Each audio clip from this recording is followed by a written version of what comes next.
guys, I'm Princess and welcome to my vlog. For the videos for today ay mag-unbox po tayo ng aking binili. Something naman para sa ating gamit sa kusina. Eka nga, ayan. Kumusta na po ang lahat? Ayan, at ako hindi na muna nagtinda at bigyan natin ng time yung ating bahay para isaayos or linisin. Ayan, kasi sa past 1 week or 2 weeks na akong busy, wala nang linis ng aking bahay. Pero bago ang lahat yan guys, kumusta na ang lahat dyan? At I hope na na-miss niyo ako at I miss you too naman. Ayan. At mag-unbox na po tayo ng aking pinamili sa Angeles. Ayan. Ayan, kinuha ko na guys yung ating unbox na binili. Ayan. Hindi natin dito sa table. Kita niyo ba ako guys? Ayan. Kitang ate. Iurong ko kayo ng konti para makita niyo yung pag-unbox natin. Ayan. Mag-unbox tayo ng ating pinamili. Number 1. Ito ang aking binili sa Shanghai hapon. At dahil nga sa wala tayong masyadong pang-ibaba na gamit sa pagtitinda. Bumili ako ng 6 doon sa China. At ito ay ang benta sa akin ng is 100 pesos. Sa okay lang po yan guys. Ayan. Pag binili mo kasi sa brand new 100, 150, ganun. Pero dahil nagtitipid tayo sa okay ako bumili guys. At ang bentahan ng katabi kong nagtitinda ng mga okay is 50 pesos. Eka nga, ayan. Mali na naman ako. 50 pesos, pero sa akin, dahil kapwa tendera daw, ay binigyan niya sa akin ng 3 100. So may discounted po ako doon. Ayan. Kaya ganda naman yung mga tela niya guys. Ayan. Yan yung mga gusto ko kahit na okay kung yung tela, yung quality ng tela is maganda. At ito naman yung pangatlong binili ko. Ayan, ganyan. Alam mo kung bakit pang bata yung size ko guys, kasi malit lang akong tao. And then, pag binili ko kasi stretchable na, mga stretchable yung binibili ko sa kasya sa akin. Ayan. At ito naman yung pinamili ko sa Angeles na hindi pang baba na tayo. Minsan, malagay ko nila ate magsimba or eh ayaw ko naman maglabong sislabi kasi din ang nilipin ako.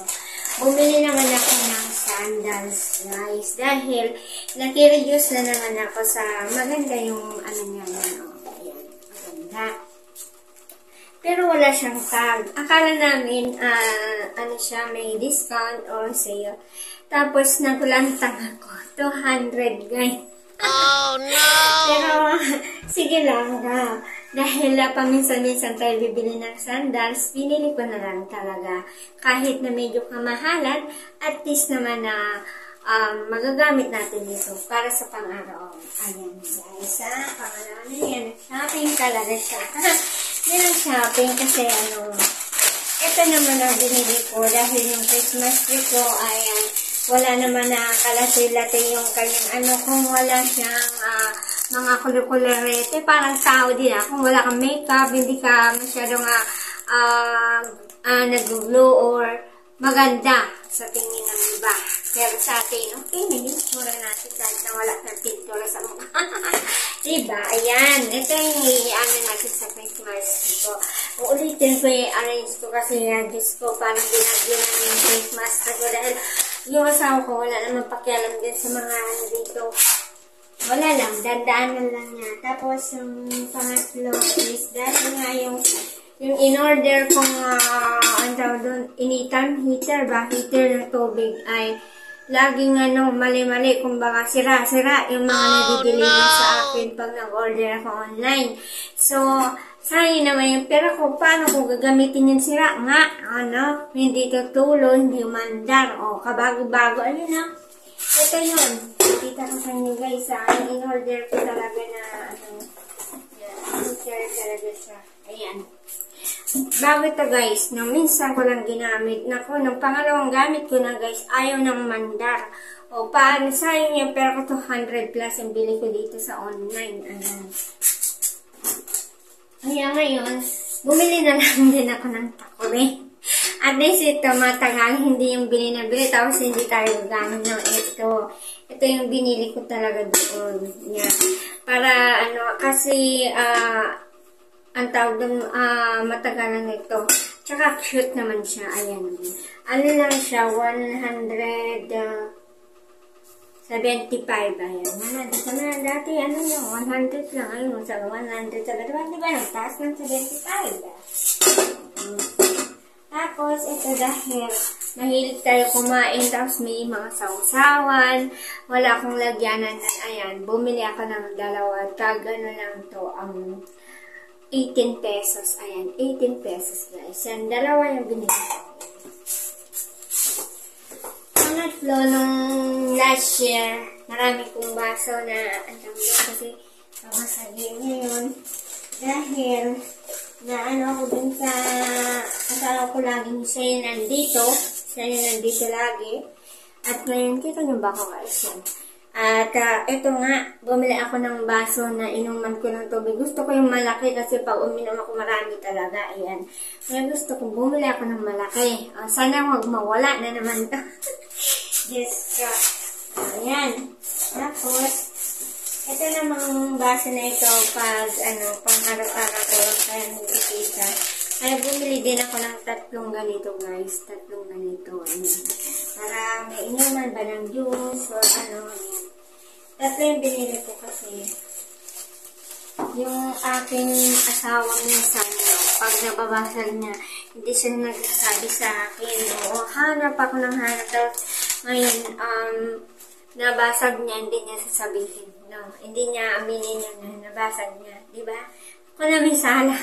Ito naman yung pangatlo yan. 3 lang ito binili ko siya 21 pesos pero may discount siyang 10 pesos bawat isa. So 15 na lang. 15 or 16 pesos.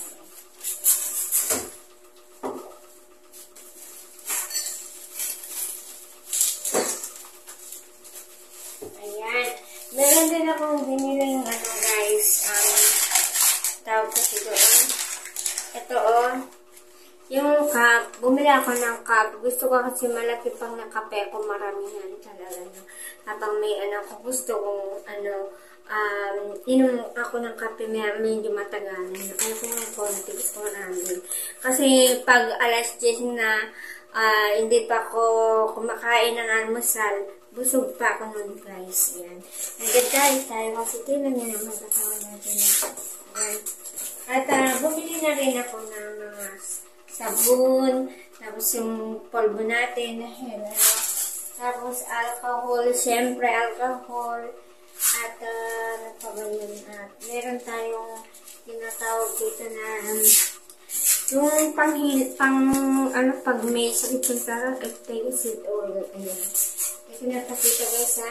Ayan. Yan yung mga binili ko. Yung mga mga gamit. Worth of 1,000 pesos yung aking budget. At natira na lang kasama ng masayes ko ay na lang, 100 na lang. Diba? Kunti na mabili ng 1,000. No? Kasi, ayun yung itong basa natin. Kasi yung, 1,000 noon.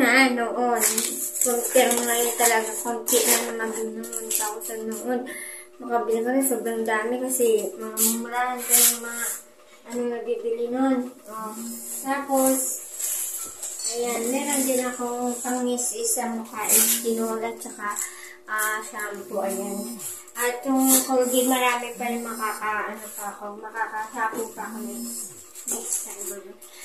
Yan, napagod ako sa pag-ikot doon sa Angeles kasama yung pamangkin ko guys. At maraming akong gustong bilihin pero kahit naman na gusto natin kung yung budget ay kulang ay wala tayong magagawa. No? enough na yung ng 1K na budget natin doon sa mga gusto nating bilhin na importante na kailangan natin sa ating pang-araw-araw na ginagamit sa ating kusina. Ayan. At alam mo ba guys na nung ako ay naglibot-libot din sa may store nga doon sa Angeles, napansin ko na konti yung mga tao. Pero pagdating ng December siguro, maraming tao kasi marami yung mga nabiling pang-regalo, marami yung mga kapalinganin nila pagdating ng Pasko, New Year na gagamitin nila. Ayun. Excuse me. Ayan guys, at sobrang naman sobrang tipid natin sa sarili natin yung mga kasi budget natin sa pang-araw-araw ay medyo nakukulangan pa rin, kaya hindi yung ibig sabihin na nagtitipid sa sobrang tipid or hindi yung ganun, kasi nakabudget talaga yung lahat ng pera na sa pang-araw-araw na gagastusin natin. Mostly sa mga ulam, kasi yung ulam magastos talaga yung guys yan. At that is for today guys, at I hope naman na lahat ng ating usap-usapan ngayon medyo nakaka-relate tayo. Ayan. At nagpapaalam na ako kasi isa-set ko pa yung aking mga binili at mga ayos dito sa bahay guys. At bukas busy na naman ako. Ayan. Thank you for watching. Pakishare na lang po yung ating video, share, comment, and click the bell button and subscribe. Maraming salamat and God bless you. Bye-bye!